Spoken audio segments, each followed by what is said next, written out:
Selon le rapport annuel de la Commission de fin de vie, le recours à l'aide médicale à mourir continue d'augmenter au Québec, et ce, de façon considérable. Pas moins de 5 211 personnes l'ont reçu en 2022 et 2023, soit un bond de 42% en un an. Un sujet de société majeur et incontournable pour la revue Le Partenaire, avec une voie axée vers la santé mentale, alors que l'admissibilité à l'aide médicale à mourir pour les personnes aux prises avec des enjeux de santé mentale est reportée au 17 mars 2027. C'est un sujet qui est très, très chaud, mais c'est aussi un sujet très chaud pour les personnes qui vivent avec des enjeux de santé mentale. Alors, c'est spécifiquement sur ces gens-là qu'on a voulu mettre l'accent. Donc, on est allé chercher des auteurs extraordinaires qui nous en parlent tout au long de la revue. Plusieurs thématiques spécifiques sont abordées dans cette édition que nous dévoile Richard Langlois. Deux auteurs, je dirais, qui ont produit des textes de fond. Un qui est davantage axé sur les aspects éthiques, sur le côté historique, sur la souffrance, par exemple, c'est Mme Jocelyne Saint-Arnaud.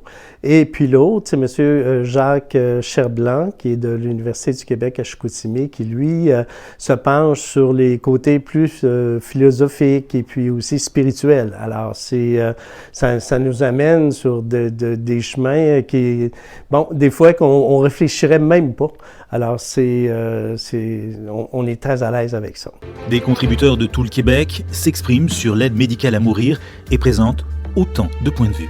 Nous avons 4 groupements provinciaux qui ont fait leur part, alors qui nous ont envoyé des textes en lien souvent avec des mémoires qu'ils avaient présentés lors d'une commission spéciale ici à Québec. Donc, on parle de CAP Santé mentale, qui est l'ancien réseau Avant de craquer, qui s'adresse aux membres de l'entourage de personnes qui vivent avec des enjeux de santé mentale. Ensuite, l'AGID, donc c'est une association provinciale de défense des droits.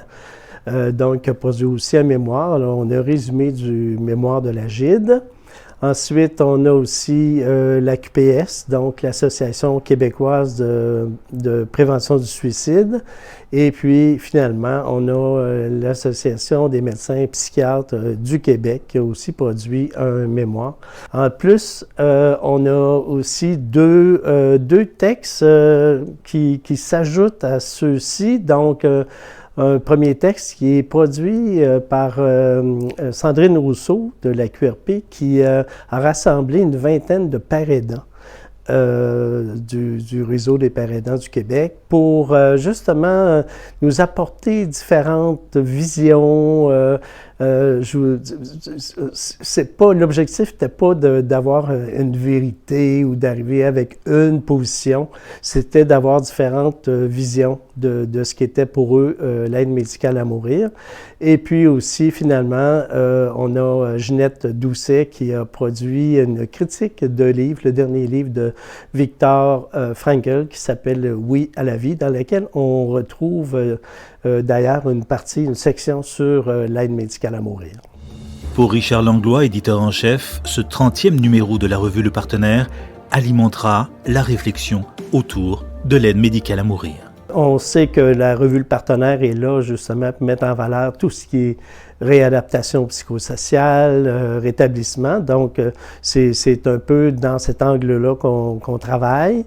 On a voulu, avec le partenaire, aller plus loin au niveau de la réflexion. C'est vraiment une réflexion qu'on a voulu apporter sur ce sujet qui est l'aide médicale à mourir pour les gens qui vivent avec des enjeux de santé mentale.